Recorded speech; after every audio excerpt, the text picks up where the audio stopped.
It is October 7th, 1995. I'm here in my grandparents' motorhome, and this whole side will be an interview with my grandfather, Dan D. Epps. Grandpa. Dr. Dan D. Epps. I mean. So, now you were in World War II. What was it like? It was pretty bad. It was horrible, as a matter of fact. A lot of young people think war is glamorous. They see war movies and they see pictures about the war on TV and so forth, and it looks kind of glamorous to them, but believe me, it is anything but glamorous. It's just a horrible thing. It's terrible to be put in a situation where you have to kill other human beings in order to survive yourself, but that's more or less what war is all about. Kill or be killed. Were you shot down in any planes? Yes, I was an aerial gunner in the Navy. We were flying over the North Atlantic, engaging submarines when we found them, and we were shot down 3 times. Twice we landed in the Gulf Stream, which saved our life. We were able to make it to the Gulf Stream. And the other time we were able to make it back to the base, but we crashed trying to land. So we consider that we were shot down, actually. Did any of your friends die? Yes, my very best friend, the very best friend I ever had, I guess, he died the last time we were shot down over the ocean. He died instantly, fortunately, but it was a horrible experience for me, and I still cry a lot. What was his name? His name was Barth. Well, you were saying that you were shot down into the Gulf Stream? No, we were shot down over the ocean, but we were closer to the Gulf Stream than any place else. So that's where the pilot headed, and we managed to make it to the Gulf Stream. And the reason we wanted to land in the Gulf Stream is because this was in the North Atlantic, and the water is very cold. You just live a few minutes if you land in that water. So making it to the Gulf Stream saved our lives. The Gulf Stream is a lot warmer than the ocean water, and we were in the ocean. We were in the Gulf Stream from about 10 in the morning till 5 in the afternoon the first time we were shot down. The second time we were shot down, we crashed on landing at the base, as I mentioned, and then the third time we were shot down, we were in the water from about 4 p.m. or something like that till 11 the next morning. We were in the water overnight in a 2-man life raft, 3-man life raft. But we weren't able to stay up in the life raft because we would have frozen. The air was so cold and we were wet, you know. We had to hang on to the life raft and hang down into the water to keep from freezing. In the war, were you a pilot also? No, I was an aerial gunner. Oh, and that means? Well, I occupied a turret behind the pilot in the TBF, and it was a Grumman electric turret, and my job was to protect the plane, and when we sighted and engaged a submarine, was to fire at the deck of the submarine where the sailors were engaging us. They were shooting at us, and my job was to clear the deck so they would quit shooting at us, and most of the time we were successful. We shot down an average of, we sank an average of 2 submarines a week for about 6 months. Wow. And a submarine never surfaced and fought it out with us without us sinking it. But in the process, we lost we lost an average of 3 planes every time a sub came up and started shooting at us. So in an 18-plane squadron, there was quite a turnover. We had to keep getting replacement crews, pilots and crewmen. In the end, out of the 65 of us who were originally reported to the squadron, there were only 5 of the original ones left. The skipper and his gunner and his radio man, and my pilot and me. We were the only 5 left. How many did you shoot down on an average? I didn't shoot anything down. But, I mean, you sank. How many did you I cleared the decks so they would quit shooting at us. Oh. And all we had to do, you didn't have to actually shoot anyone. All you had to do is start hitting the deck with your tracers and your armor-piercing bullets, and they just jumped into the water. They couldn't stand it, you know. Their instinct was to jump into the water to get away from it. And of course, in doing so, they only lasted a few minutes before they drowned. I mean, before they froze to death. You know, they froze and drowned. Hypothermia, you've heard of it. Yeah. Your body gets so cold that it doesn't function anymore, and of course, then you can't swim, and you drown, and you're gone. Yeah. Were you shot? Like anywhere, like on the arm or the leg? No, I didn't receive any actual injuries like that. My back was injured quite badly when we crash landed at the base. Mm-hmm. We landed on one wheel, and it wrenched the plane around so suddenly that it hurt my back, and I was in the hospital for several weeks trying to get over it, you know. Yeah.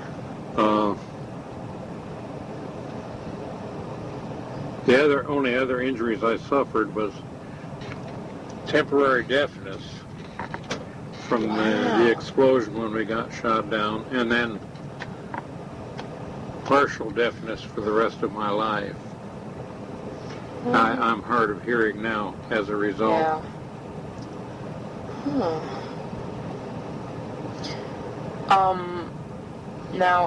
Now enough about the war. Were you in Vietnam War also? No, I was only in World War II. Okay. Now I understand that you were an inventor. I mean you invented a couple things. Well, yeah. I know cruise control. Quite a few things, yeah. Anything else? Well, mostly things for the military and for aerospace were things I invented. I can say I invented them because they had never been done before, you know. Can you name? What? Can you name some of the things? Well, my first job working for a company that involved the military was when I was at Chrysler Defense Engineering. Yeah. And they were responsible for the fire control and other aspects of Army tanks. And they had, in the M60 tank at the time, they had a stereoscopic rangefinder. Stereoscopic rangefinder requires someone with very excellent stereoscopic vision in order to operate it properly. Now, what exactly is a stereoscopic vision? All right, stereoscopic vision requires the use of 2 good eyes, each eye being separated by a few inches on the head. It allows a depth perception. The right eye sees something a little different than the left eye. The right eye sees a little bit more around the right side of an object, and the left eye sees a little bit more around the left side of an object. Therefore, the the images that are formed on the retina are not identical. You can see what I mean. Yeah. And the brain interprets this as a distance. In other words, the closer something is to you, the more you can see around the side of it, if you know what I mean. Unless it's something much bigger than you are, than that distance between your eyes. And the farther away it is, the less this effect shows up, because the two eyes are more or less seeing the same thing if it's a very distant object. But in the rangefinder, we ranged on distant objects, but we made them appear much closer through magnification. So the stereoscopic effect was quite evident. But good stereoscopic vision is not enjoyed by everyone. Actually, not a very large percentage of people have very excellent stereoscopic vision, which is necessary to use a stereoscopic instrument of any kind. So the Army wanted something different. They wanted to be able to use anyone to operate the rangefinder who just had one good eye. So they asked several of us, several companies, to see if they could come up with such a design. And there were about 5 companies involved, and my design was chosen. I was, pretty happy about that. We were able to use the same rangefinder, but make some internal changes in the optics. One change was a very fancy prism, and you were able to use it with one eye, and it became what we called a superimposed image coincidence rangefinder. What happened when something wasn't in perfect range, you actually saw 2 images. They might be overlapping, but but they were 2 images. When you were properly ranged, the 2 images fused into one, so that it just looked like you were looking out there at just one image, one object, which of course you are, but without turning the range knob and superimposing them, you could tell it looked like 2 images rather than one. Well, I understand that that you had or have. Do you still have it, Danlo? Yes, I don't have Danlo anymore. I sold it after, 2 or 3 years, I guess. I made a number of products, chemical specialties. Well, on this one envelope that you sent me, you gave me a lot of these labeled? Yeah, like now, can you tell me what a couple of these are? All right. How about Seal Glow? Well, Seal Glow is a concrete sealer. You spread it over concrete, and it seals it so that it isn't porous, so that if you spill something on it, you can mop it right up instead of it soaking in. How about the White Wall Tire Cleaner Concentrate? Okay, the White Wall Tire Cleaner is a very strong chemical. You do mix it with water, but it's still strong enough to really clean white wall tires. And it has some pretty caustic substances in it. How about Mildew? Mildew is a mildew remover, and I like some of these names, like Mildew and Drive. That's like clean. Thank you. Mildew actually kills mildew. Wow. And how? It's essentially is a real strong bleach, like Clorox, for instance, but it's much stronger, and it kills mildew on contact, and it can just be wiped away or rinsed away. Say, how come? Did you ever make any commercials? Well, these are all commercial products. I mean, did you ever make any commercials that went on TV? No, we never did that, and probably would have done much better had we done that. But we were kind of operating on a shoestring a lot of the time. See, I had never done anything like this before, and the mistake I made was inventing too many products and trying to sell them all at once. Yeah. Instead of concentrating on a couple of them and advertising How come I never saw them? Like whenever I went to the store a couple of years ago. Well, I sold the company before you were born. Oh. Years ago. Oh. How's the Dryvex? What does that do? Dryvex was a strong solvent that, the Dryvex removes rust. Oh. It's a rust remover. It's a chemical that dissolves rust, but you have to rinse it away after you've dissolved it. Otherwise, it'll precipitate back on the surface and it'll show up again. So it does it quite fast. You spray it or pour it on and spread it on the driveway, and the rust disappears quite rapidly. Wow. But then you have to rinse it off with a water hose. For two reasons. You wouldn't want to leave it on there anyway. It's too dangerous. In case some child walked on it barefooted, it would burn their foot, you know. Hi. How about number 2? What was you said for 2 reasons? Oh, well, the second reason is, like I said, it would precipitate back on. The rust would show up again, you know. Plus, Dryvex, if you leave it there too long, it'll dissolve the concrete a little bit, and you wouldn't want that, you know. Okay, so how about ConClean? ConClean was a real strong grease solvent. You know, cars leave, they drop oil on the driveway and so forth. ConClean, you just put it on the oil spot and brush it with a broom or something, and it just takes it right off, you know. And you rinse it off with a hose then. Let's see.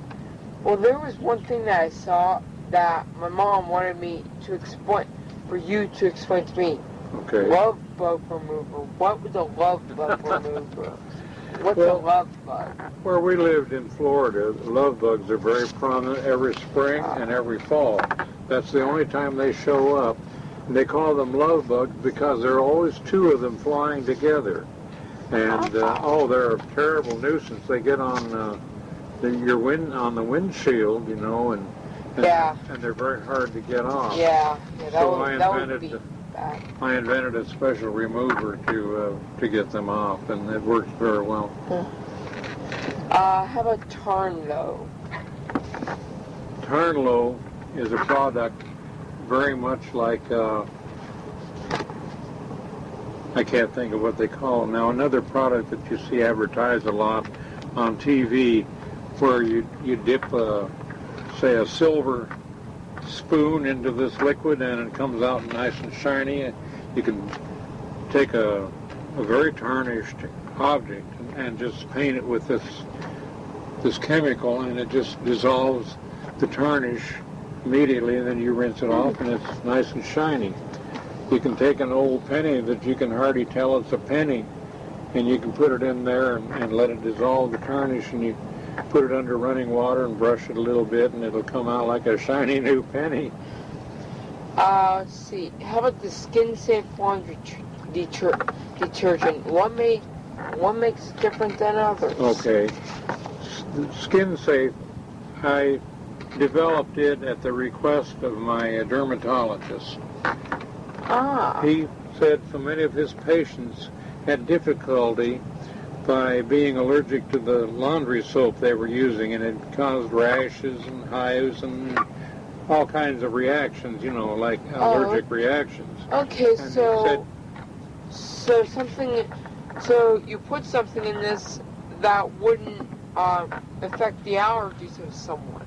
Well, primarily what I did is I didn't put anything in there that would cause allergy, you know, and it was kind of a trick to come up with a very effective detergent that still didn't have any of those components that cause allergies.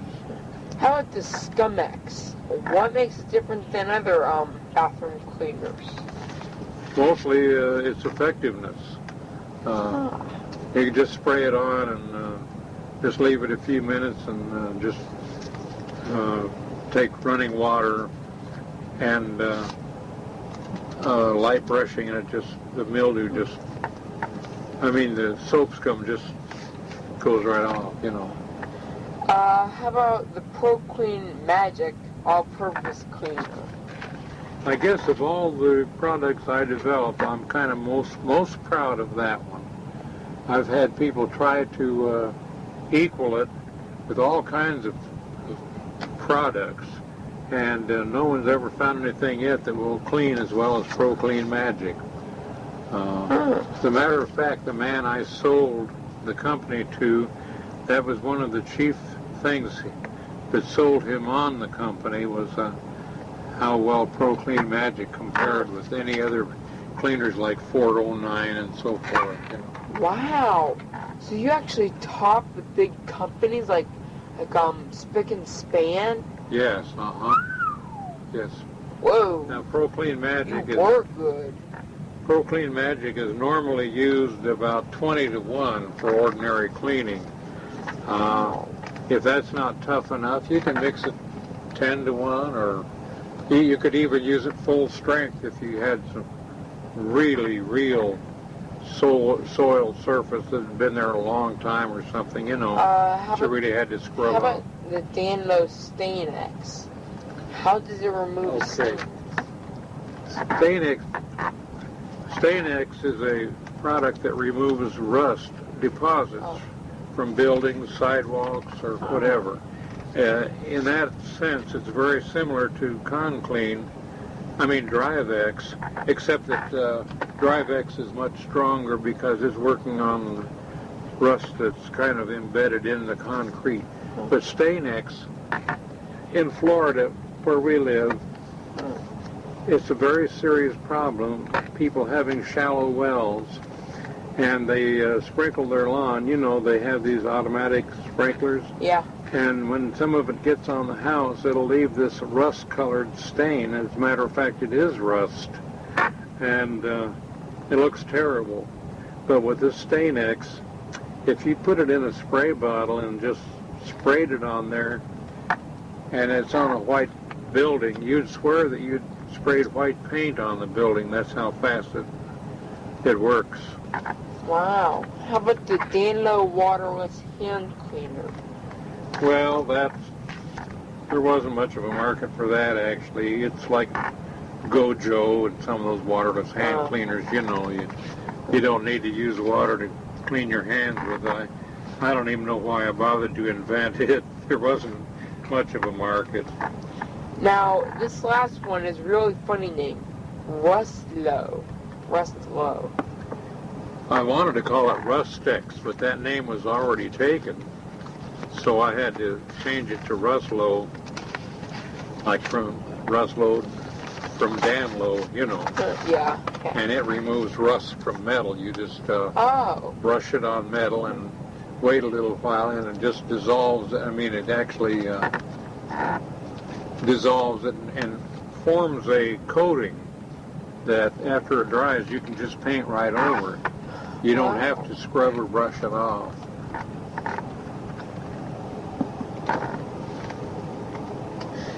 Now, you said that you worked from General Motors and for Chrysler. My first job in industry was General Motors. Oh. And General Motors was engaged in manufacturing rangefinders for the M60 tank. Oh. And Chrysler had the responsibility for design and redesign of optical instruments associated with the M60 tank. They call them fire control instruments, And among those were the rangefinder, which you heard me speak of. Yeah. And there was also a gunner's cupola periscope. A commander's cupola periscope. The commander sits right in the very top of the turret in a little turret of his own. And for him to see out without being vulnerable to enemy fire, he has to use a little periscope. Ah. And he had a periscope, but it didn't have a real large field of view, and the image wasn't, as good as it could be. So they had me redesign the commander's cupola periscope, so it has a 30-degree field of view. Wow. And sufficient magnification to really help the commander see what he's doing. And they were very glad to get it. Then the other thing I invented for the, I didn't really invent the periscope. I improved it. This one, I guess you could call it the same thing, except that it was so unique that I say I invented it. It was a gunner's articulated telescope. The ordinary gunner's telescope in tanks back in those days were fastened rigidly to the barrel of the gun. And as the barrel went up and down, the gunner's telescope went up and down. And for the gunner to sight through it, he had to go up and down. You know what I mean? Yeah. He had to kind of contort himself sometimes to sight through the telescope. Yeah. So they asked me to design an articulated telescope. This was my very first task when I went to Chrysler Defense Engineering. I didn't know what an articulated telescope was. I'd never heard of it. I had never designed a telescope up till then either. But by studying way past midnight, night after night after night, and reading and reading and reading and everything, I was able to come up with a design that is still it was in use the last I knew, with tanks using guns, It was considered quite a sophisticated instrument, so the field forces, the people who are actually using the equipment, they turned it down for quite a while. They said it was too fancy, They thought it wouldn't hold up, being articulated like that, where the front part goes up and down, but the eyepiece stays stationary, Yes. It doesn't move up and down. So they thought that was too fancy, and they thought it probably would be too vulnerable too and wouldn't hold up in a combat situation. So for many years they rejected it. Then years later, when they decided to use it, I was working for a different company then, and we found out about it. And this company I was working for had an optical laboratory. I had about 8 people working in an optical laboratory there. So we were, all set up in optics. So they gave me permission to go to Frankfurt Arsenal, where I knew the people quite well, because they're the ones who had me design the articulated telescope. Yeah. They had me go there to bid, to get information from them, so we could bid on the contract to build it, which I did, and I was able to find out pretty accurately just how much to bid. Yeah. Nobody did anything wrong, but I was able to pretty much find out how much to bid. And I went back to this other company with that information, and they decided they weren't interested. So I never was working for the company that actually ended up producing the articulated telescope. Well, that is the end of our interview. Thank you for giving me this information. I'll definitely be able to use this. You're very welcome. It was a pleasure.